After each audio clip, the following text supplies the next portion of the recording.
Camp. This is Tanisha Smith coming to you with the T Smith Experience. And with the series Too Skilled to Fail, today I have Juju here with us, gracing the show. She is a producer, she's a dancer, she's an artist, she's a designer, and so much more. But I'll let her get into that. And today we're going to be talking about branding, personal branding, and then just tips and skills that Juju shares with other people. So I'm going to ask her to share with my crew too here, everyone watching, about how she does her personal branding. Juju, thank you so much for being on the show. Thank you for having me. I am so excited and I love your little name. It's too skilled to fail. I love that. Yes. Yes.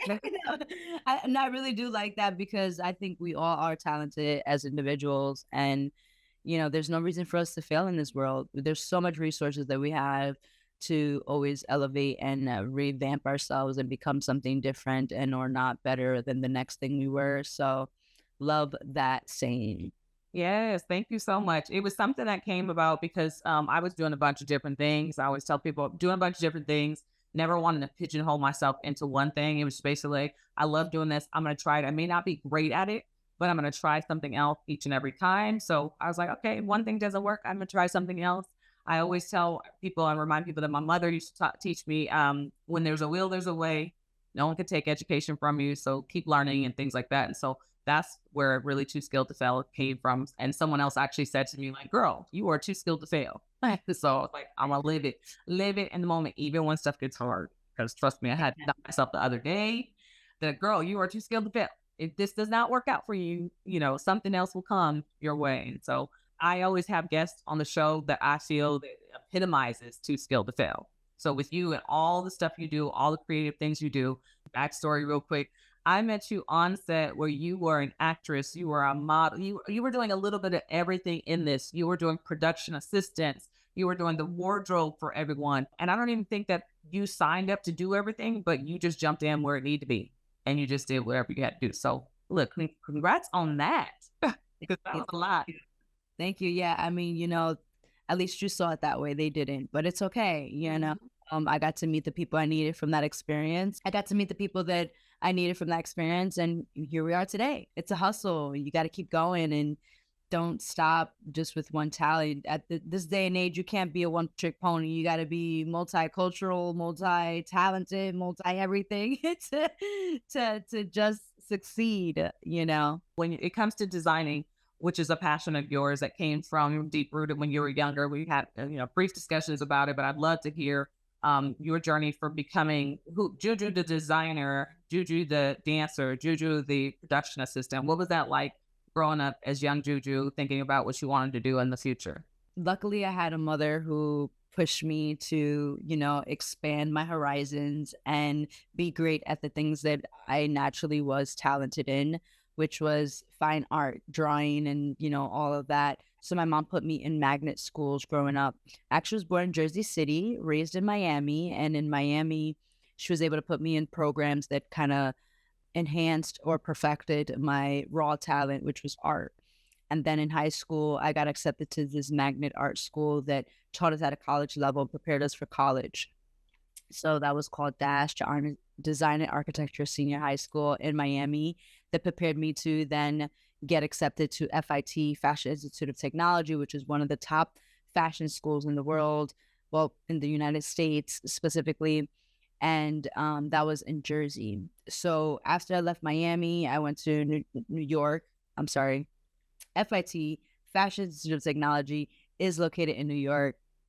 And at the time I was living in Miami. So once I got accepted to FIT, I then moved to New Jersey to commute into New York to then pursue fashion designing, which I then ended up graduating, getting my fashion associate's degree. Throughout all of that, I was able to, like YouTube University, learn things because I was already going to school for one thing and I couldn't go to school to be a makeup artist or a stylist or any of those things, but I needed that in order to produce my clothing, right? Because I had to do a photo shoot.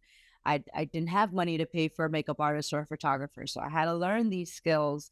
And YouTube University taught me what I needed to know, and I dibble-dabbled here and there. I decided to pick up work and do makeup for agency models, and while doing these makeup makeup looks on these agency models and assisting on set, I was able to see how they modeled or what they were looking for, what these agencies' standards were. And then also looking at what the photographer was shooting, how what is he looking for, and behind the camera when working with a model and things like that. That I then started to be like, "Well, let me pick up a camera, let me pick up a makeup brush, and let me see if I can do it, and then I started doing test modeling, where then I applied what I learned on these sets and did it with photographers that needed a test model.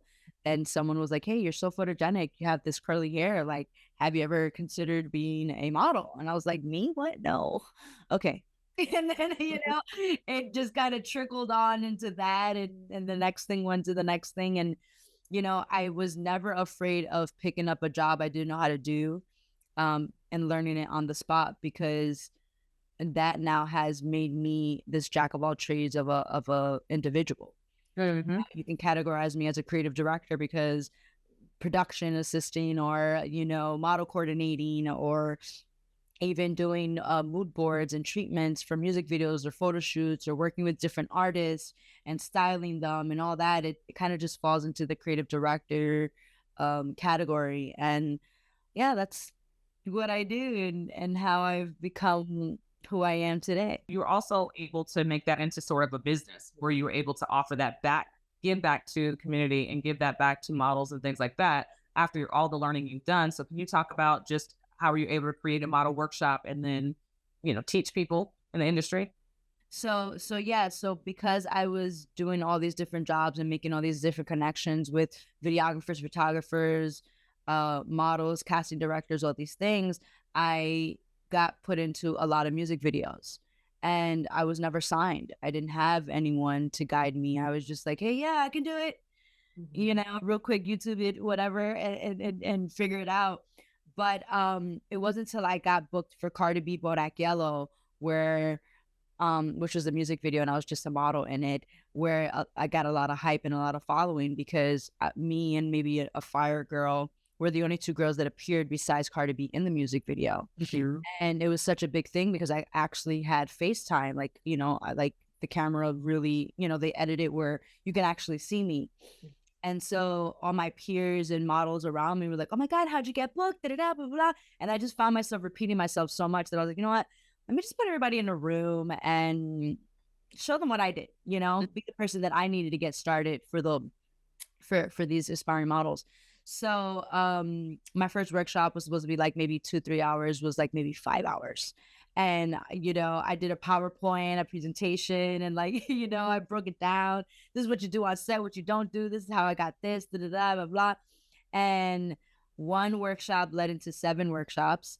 By the third workshop, I was invited to Fox News to talk about it. And then by the fourth workshop, I was invited. I was written in an article talking about the movement that I created, about how me as a aspiring model decided to work with other aspiring models to pursue this career. And the reason why I wanted to do that was for the sake of not wanting to kill someone's dream, because this industry is not for the weak. And if you go in with, heads in the cloud and like, "Oh my God, yeah, I want to be a model," and da da da blah blah, but not see the signs of scammers and users and haters and all these things, you'll get sucked into it. And the way you got sucked in is the way you'll get spit out. And I'm so big on allowing someone to dream and allowing them to live in their dream, Mhm. making that a reality versus, "Oh, it was just a dream. It sucked. I don't want to do it again." I feel like as little kids, their dreams never get shut down. Reality just kicks in and does it for them. But Mhm. as an adult, we dream so little and forget that we could dream big and that there are these possibilities if you just go the right way. So the workshops just you know, help them not cut themselves short, because just the way you approach a celebrity or a casting director or the client, you can easily get blacklisted. These are the things that you wouldn't know just because you were in a dream, but you were trying to live your dream. But, in retrospect, my workshops taught you when was the right time to approach a celebrity, when is the right time to, network or things like that, or take a photo on set, or, you know, And I little did I know that my workshops will actually be successful enough where people got signed to agencies, just with the little knowledge that I collected, burning the bridges and making these connections. And it wasn't only in the workshops, wasn't just from my perspective. Like I would bring in a plus size model for those who, were trying to achieve the curvy model, um, you know, avenue. I even brought in male models for the male models to see the perspective from a male model who is working in the industry. I brought in casting directors, videographers, photographers, makeup artists, people with like celebrity stat that works with celebrities on a day-to-day basis and what they look for. And it wasn't just me, from my perspective, as a person still trying to connect with the industry. It was also the people who are in the industry looking for people to connect with. So people really appreciated that, and yeah.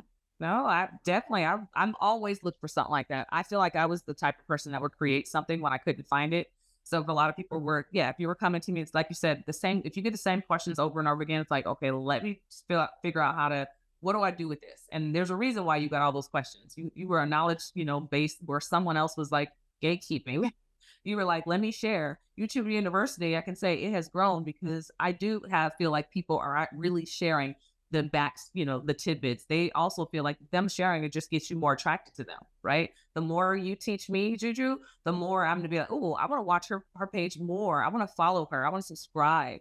I may even buy into what you're selling because you are giving away. It feels like you're giving away everything. And there's some people who gatekeep so hard to where no, they're not gonna. It's not gonna. Their following is not gonna follow. Not going to be as, I guess, the quicker turnaround. Yeah, if you will. If you're gatekeeping, like, here, let me tell you a little bit, and if you buy into this, then no, you're like, what? Well, here's where we're at right now. Give me something for free, which is what you did. Let me teach you my knowledge for free, but then it made people get from one workshop to seven. That's a great thing, and with that the turnaround, this says a lot to me about your personal branding, which is what our topic is today, really about personal branding and how you brand yourself in the industry. You could have done a lot of different things from the music industry, and the music videos. What type of person you wanted to be? You said you wanted to be a dancer, you wanted to be an actress. So therefore, the type of things you signed up for was like, I'm going to be dancing in the show. I'm going to actually, use my character and a personality in a show versus being a vixen. So kind of that personal branding to me, this is a statement, but then also for you, my question to you is, how do you avoid becoming the vixen if you don't want to be a vixen? It's okay. It's not a bad thing to be, whether a vixen, a dancer, or an actress. If you want to be a bit of a vixen, how do you avoid? You say, I want to go in there and I'm actually looking to be an actress. So therefore, character wise, how do you avoid signing up for something like being in a video you don't want to be in? So for me, again, like my passion was always to be a fashion designer. So I my career has kind of pivoted into hustling and picking up these little, nitpicks here and there. And I just knew that, okay, if for whatever reason plan A doesn't work out and I'm not a fashion designer, what else would I be comfortable doing? And it was acting. But acting wasn't accessible to me. I didn't, never went to acting school. I just did 4 years in college for fashion design. And so it was like, what, do I go back to school to just become an actor? Or like, no, what is another way of using my resources around me to kind of build a portfolio that a casting director can accept, right? So for me, it happened to be music videos, and it was me. I've actually been in over 80 music videos, counting, and probably plus more at this point. I don't know. I kind of stopped doing music videos 3 years ago, and sprinkled some here and there just for the sake of it because cool, it was a cameo, right? Actually, I'm lying. I just did a music video for Justina Valentine's the other day. That's but awesome. like that's the homie, you know what I mean? She calls you, when she calls you, you answer, you go. So like that's the homie. But I've been in like maybe 3, 4 of her music videos already. But she's just fun, like that's something that I'm not going to get trapped in, or it's going to disclude or devalue my branding and who I am as a person.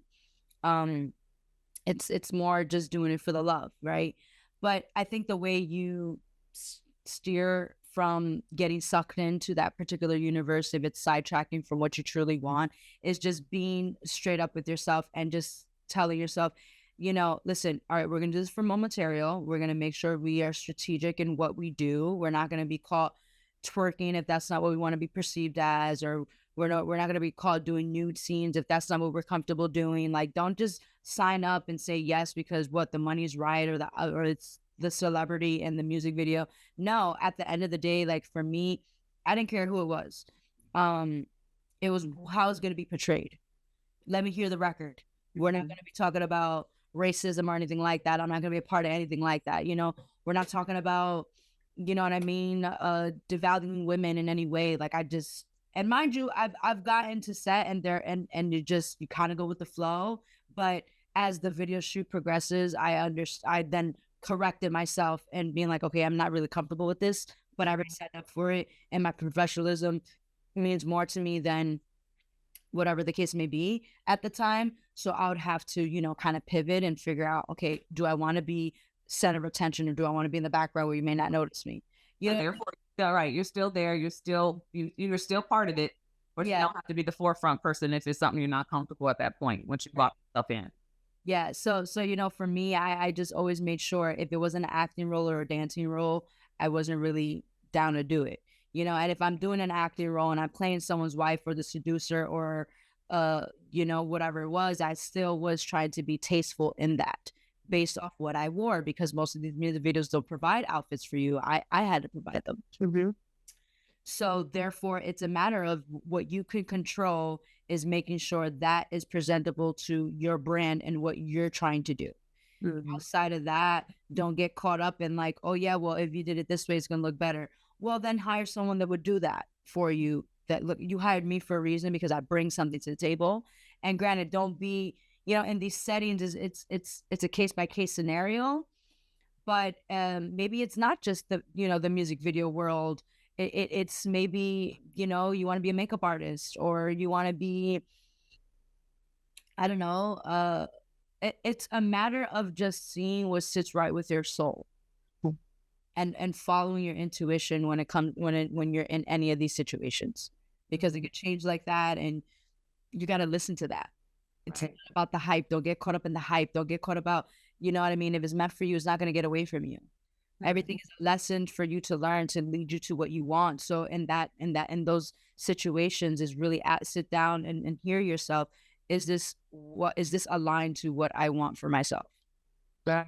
So you don't in those situations, Absolutely. Like, one of the questions I have for you is about how do you, at a point, you're doing everything you want to do to be a designer, like you're in there, you're trying to do those things. You talk about pivoting. How do you pivot when you're in it and you're like, I need to do something different to move to the next level where I'm at right now? You have done, if we can talk about, you've done designing for people. You've put together multiple pieces for shows and events and things like that. You just did a talk show or a TV show that just aired here in 2024.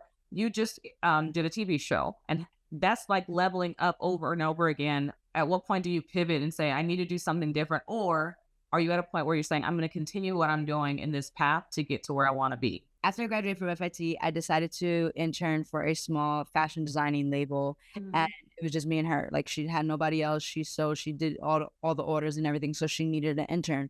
So I cut the patterns. I would mail things. I'd pick things up from her, fabric, do all the little knick-knack things that are time consuming, right, for a designer. And it kind of got me excited to be like, well, I could start my own fashion line. Like, why not? So I did 2015 to 2018. I had like 18 fashion shows that I ended up being a part of. I was touring all of New York, doing colleges would hire me to come and showcase at their events or things like that. And it was cool, and it was great. And I was styling celebrities, and I was designing for celebrities. Not to name a few was Young B, chicken noodle soup with some soda on the side. I designed for her. I designed for Justina Valentine's. I gave an outfit to Fetty Wap. Like, there was just so much things that, like, my stuff was being seen, in magazines, celebrities, all this stuff. But then I had to make 15 fashion pieces for a storefront, and that burnt me out. Like, that sucked everything out of me, that I was like, oh my God, I think I actually hate designing. And then so I had to take a break. I hit a plateau. So like not to say any of that wasn't successful, it was, but I hit a plateau and I had to pivot. So I went into styling. And when I went into styling, in 2022 to be exact, I decided to, well, I didn't decide. I got hired to be a creative director for this Latin record label, where then I was helping with in the creative team with photo shoots, music videos, carpet events, whatever it was, to make sure they look good and clean. And I also was like kind of being a production assistant as well. So I would be on set for these music videos, making sure they look good, felt good, whatever the case may be, because I was representing the label if the label person himself wasn't present. And I was traveling the world and it was amazing. But although it doesn't seem like it has anything to do with fashion, it still was, because it was still me being creative. And that's how I pivot. You know, that's how I was like, okay, how do I like reinvent myself, but not go so far off and whatever. And that was a way of me doing it. I was still being involved. And I had client CEOs that just needed me to pick up outfits for them in the mall because they were too busy to do it. So I'd pick it up, drop it off. I was becoming a personal stylist and all this stuff. And then 2020, Yes. I had auditioned for a show, didn't have a title, but they were looking for fashion designers. And I was like, you know what? Why not, Juju? Let's see if we still like designing. Mhm. So I did. Pandemic happened, got pushed back, got it, like did a background check, all this stuff, whatever, got pushed back. 2021, 2022, again, everything. They were like, hey, we just wanted to make sure you're still interested, so forth and so on, blah, blah, blah, blah, blah. Summer of 2023, I got a call. Hey, listen, we just want to run back. We want to run back your background check to see if everything still is good, because I think we got the green light for the show. In July, I get the call. Hey, listen, so the show's going, and I wanted to know if you are able to leave and have any like constrictions of leaving for a month, if possible. I was like, no, I don't. Like, okay, cool. Well, in 2 weeks, we want to fly you out so that we can book you for this show. It's like, wait, what is it confirmed? Like, well, we don't have the 100% green light, but we're just preparing you in case once we get the green light that this is a go. I was like, all right, cool. 2 weeks before the day of us having to leave, they're like, hey, listen, we got the green light. Congratulations, you're a contestant. Boom, boom, boom. Need you to pack for a month. I'm like, oh my God, what the heck? Okay, great. So then I got on the show. You can watch it. It's on Hulu. It's called Dress My Tour. I'm not going to tell you how far I made it, but it's an amazing show. First of its kind on Hulu for any competition specifically to fashion on this platform. And, you know, it was an amazing experience. I call it my rebirth because it kind of made me realize, you know, I do love fashion. I do love designing. It's like second nature to me. I do want to do this for the rest of my life. I can see myself doing this. But then for me was like, what I have to focus on what I love about it, because what I didn't love, which is what I hit the plateau about, was the sewing part, because I had to make 15 pieces in 2 weeks, you know, back in 2017, that made like burn me out, that I was like, you know what, I need to find a seamstress. I mean, clearly I have my sewing machines here and you know, and I do still have to do the knickknacks and still sew. But I told myself that if I'm ever going to be mass producing, I need to find the funds to be able to find a team to help me do the nitty gritty stuff that I just don't do, so that I don't burn myself out. And that's how I was able to pivot. That's perfect. Oh, I think we all need to do that in our careers and our jobs and lifestyles as well. I mean, at a point, and this has nothing to do with design or anything. I remember I was just getting burnt out on my day to day with the kids, and like I was just like, let's just do. I was slapping them dinner on the table. I was just doing stuff, and then I ended up pivoting, if you will, or just calling in help. And I was such a happier parent to my and a better parent to my kids just from pivoting. And you just adding on that just remind me exactly where I was back then when I was like I wasn't happy. I cooking was a chore, and you know, and totally different than what you're talking about. But I totally remember that feeling of I need to do something else so I can be a better person and do what I love doing, which is being a parent. Yeah. And I'm hating it right now. So that is awesome for you. Look at you. You have so much stuff that you're going to have going on. I mean, I see you doing so much, and you will pick up something. I want to talk about what it looks like to actually be like funded and funding yourself while you're struggling. You know, they have struggling artists when it comes to, you know, if you want to be an actress or things like that, the struggling artists. And we struggle at every point in every walk, most of us. struggle at every point in our lives and our careers. What is it like to actually try to pursue your dreams while also trying to make sure you have a living at the same time? Because I know that's a struggle. And I'm sure for some people, they were like, well, what do you do? Like, how some people don't even start because they're like, I have this full time job I have to have. So when do I fit in time to be able to sew or design or create? So how do you fit that into your life? Listen, it is not for the weak, okay?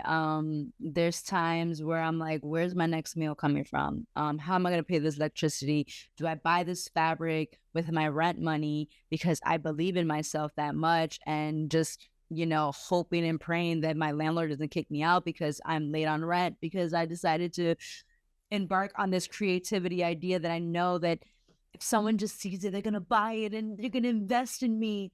There's been so many of those moments where like you kind of have to take that risk. You have to kind of leap and this day and age, everything's so much more expensive. Like, girl, I'm waiting for food stamps to approve me right now. You know what I'm saying? Like it's Like, please. it's a struggle, and I'm okay to be transparent about it because I know a lot of celebrities or all these other influencers, they don't talk about it as much.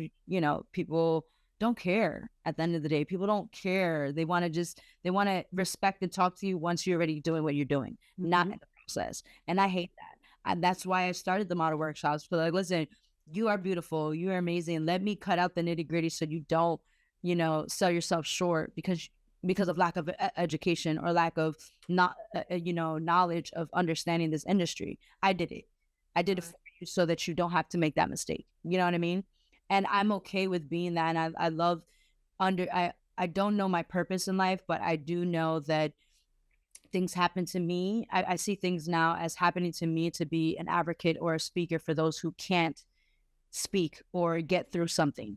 And I kind of took that as my own purpose to the world, minus whatever the world actually has in store for me as my purpose. But I don't mind talking about the hard conversations that people don't want to have, or acknowledge or admit. You would have to have some kind of support, I'm imagining, with this as well. I mean, to keep it all by yourself and bottled up. I mean, the industry, like you said, will spit you out the way that you came into it with nothing. But what is your backing like? What does the support look like for you in your day-to-day life to make sure you keep on going, whether it be friends or family? So honestly, I feel like I do a lot on my own. The hustling and the reason why I don't work for someone. I don't have a 9 to 5 because the 9 to 5 was taking me away from what I want to do, which I felt is aligned with my purpose, right? I'm too skilled to fail, right? So just learning learning, from YouTube University and just picking up and people watching, understanding when I'm on set, what they're doing in their job and their career, whatever it is, like, how can I apply that to financially make money from, you know what I mean? Or how can I apply that to my skills? And so having been an assistant to a film director for so long, back in the day when I was doing music videos as well, I was able to pick up on what visually looks aesthetically good and what doesn't, and what works, what doesn't. I have a talent for looking at people and just understanding if they're a star or not. Like, people just know when they walk in the room, oh my God, that's a star. Yeah. That person is beautiful, or that person has something. How can we, you know what I mean? Like, I feel like I have an eye for that.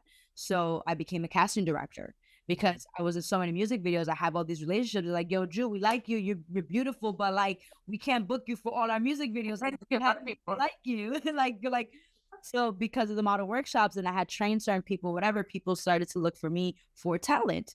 And that's what exactly I was doing. So again, going back to the pivoting, going back to the rebranding, I have so many groups of friends and fans and audiences from all these different jobs that I picked up. It's why I have 15.1 thousand followers, which may not seem a lot, but they're authentic, right? And they're not bought, they're not, and I'm okay that I'm there, because imagine if I had more, it's gonna be a lot. But I do want more. But the point is, it helps me to be this person of authenticity, because there's a lot of fake in the world. Yeah. Right? I think a lot of people follow me because I say things that they're thinking and don't want to say out loud. Yeah. Right? The authentic way they're going about it really was about how much they would support you have. And you talked about the followers that you had that are all genuine support. Those are supporters. I mean, but Supporters so for yeah, sure. friends and family, but then you have supporters who don't even know you, who wish they could know more about you. So they just follow your journey. I love listening to you talk on your Instagram. But then what I really do is love those questions, like yeah or no, get rid of it or no, because it really is. You're just being honest. You're like, you know what? Here's what I'm thinking. This is what I'm liking to wear. Here's what I like to put together. What do you think about it? And you're offering someone else to, that's vulnerability too, because you asking people their opinion. They might not like, the stuff they might not like the new hair color they got, but you're like, listen, this is what I'm about to do. Yay and nay. But I'm about to do it anyway. And I love that about you. I think that's But so to go back to answer the question about supporting is, great.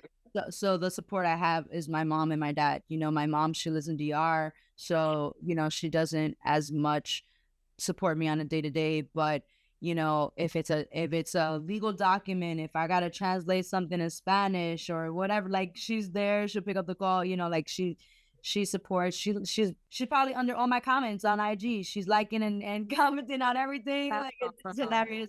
But my dad financially is the one that like he'll figure it out.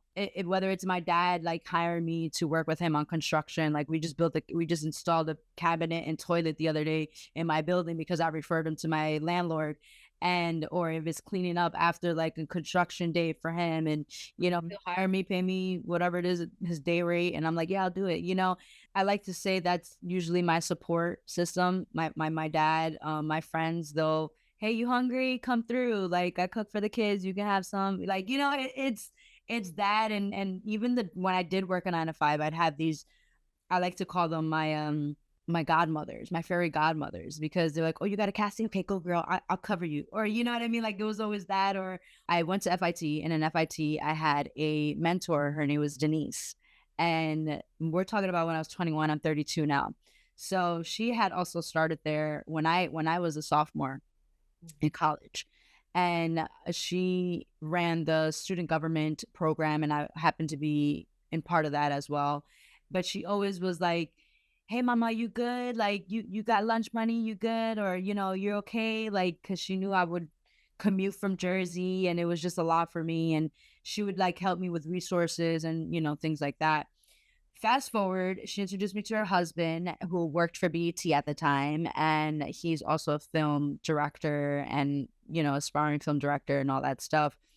He had hired me during pandemic to be in his film. Now, this film is called Playing Sam, and Playing Sam is about this Latina actress who doesn't speak much Spanish, pursuing acting, right? And it's from her perspective of like how she'll get casted for the maid role, or for like an inmate, or the things that Latinas stereotypical would be casted for, not necessarily the leading role or whatever. So the movie portrays that, right? And how she went through it, and what it means to her to cast this big acting role.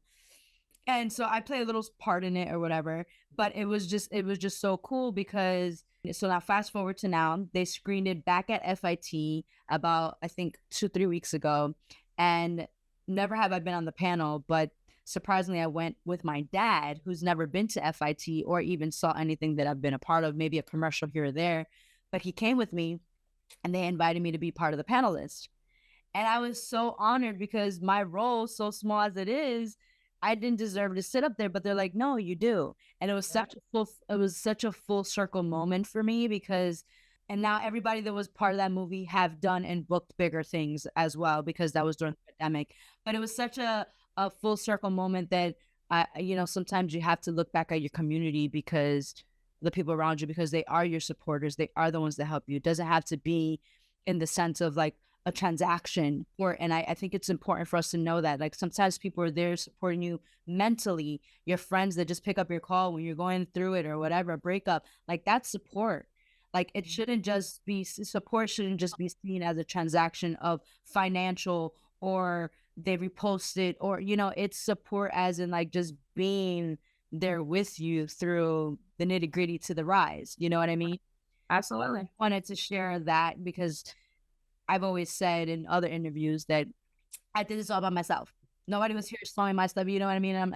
And it was brought to my attention. Like my dad, he was like, "Oh, so I don't support you. Like I may not go to your shows or whatever, but who's helping you fund that when you can't pay rent?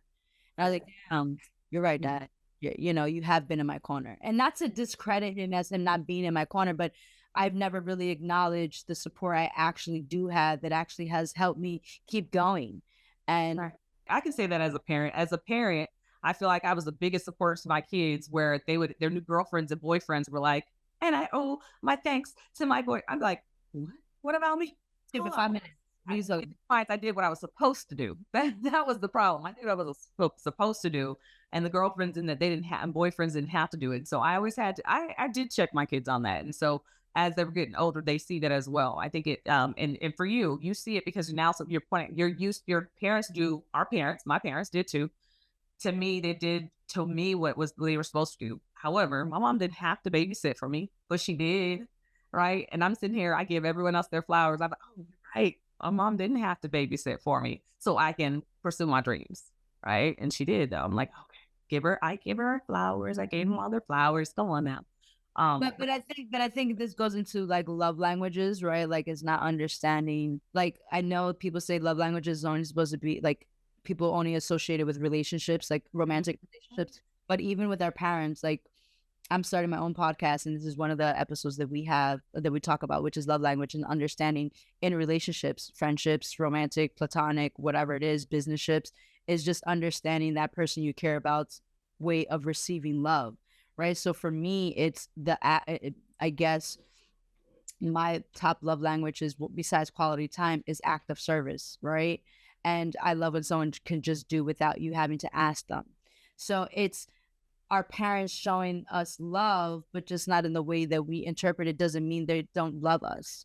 And I think that's important to understand about support too. Just because we can't necessarily show up the way you want doesn't mean we don't love you, Right. right? It's just the only way we know how to love you. Yeah. So that's how we have to kind of like pivot, and that is the perspective that I'm able to change, pivot, and rebrand it up and apply it to me when I revamp myself and all Yeah. You just like summarized everything, everything we talked about. You're amazing. that. Why she's having her own podcast and she's doing everything else. We have talked about so much. I want to make sure that everyone can find you and figure out what you're going to be doing going forward. I want to know too. I'm always in the know. Like I literally, instead of just waiting for your stories to pop up, I look for you to see what you've been doing because I'm like, what has she been up to? I know she's been up to a lot, but what is she up to? So I look for you. But how can other people find you on your social media platforms? So on TikTok and IG, you can find me under Junik Designer. That's JUNIK Designer, and not Junkie because everybody confuses that as Junkie or Junik. And Junik, I'll take Junik over Junkie, but it's Junik. and and then my fashion page is Junik Apparel underscore. That's JUNIK Apparel underscore on IG. And, actually, I just kind of been talking more BS and my thoughts on threads, which you could also find me as under there as Unique Designer. And now the podcast that I'm going to be starting, hopefully by the end of this year, I plan to, it's more, so it's like a hybrid of like a talk show slash, uh, podcast, because I can't really get with the podcast world the way how it's structured or whatnot, but there all are conversational podcasts, so I get it. But I have mine where there's different segments and whatnot. So I'm gonna be hopefully see the okay. End of November, I should be launching that because we've been recording this past month, and I'm actually meeting with the editor after this. Right. And that is called Singles Intervention Podcast on IG. It's Singles Intervention. And the reason why I named that is because I am single, and I need we need an intervention in figuring out this new way of dating and all this good stuff. So you can find me on there, and then that would be on YouTube as well. So for right now, it's not available, but it will be hopefully by the time you air this show. Yes. And hopefully, well, not hopefully, what I will be doing by then is making sure to tag you and make sure everyone can follow you and just keep in touch with you because that's what this show is about for me. It's not for me. I love interviewing people. I love learning about people, but I'm a type of person that will do that without the camera on anyway. So I decided to turn the camera on and do it. So Okay, we're going. And this is exactly what, like, if I could leave a nugget with people, is just press play, just start. You know what I mean? I do a lot of social media consulting and stuff like that because people ask me like, "Oh my god, I love what you're doing, and how do you ramp this, and how do you do this and da da? Like your videos are amazing, your transitions, and just press play because you can't edit anything if you don't have footage to edit. That's right. You can't start nowhere if you don't see if you don't see what you're recording. So the point is record. It could be it just press record because at the end of the day, whether you do a voiceover on top of it or you're actually speaking while you're recording, at least you know where to start. And you can't, envision this dream and make it a reality if you don't press play. Yep. Absolutely. So I thank you so much for being a part of the T Smith experience with the Two Scale to Fail series in mind. And we are going to do so much more. I will see you coming up soon in New York. So hopefully we can get some pictures and stuff for this spot. We'll get some pictures together. But I'll see you in a couple weeks in New York. Yes, I'm excited. Thank you for having me. And again, you are too skilled to fail. Find out what it is that you love and do it. Just do it. Let's do it. All right. Thank you.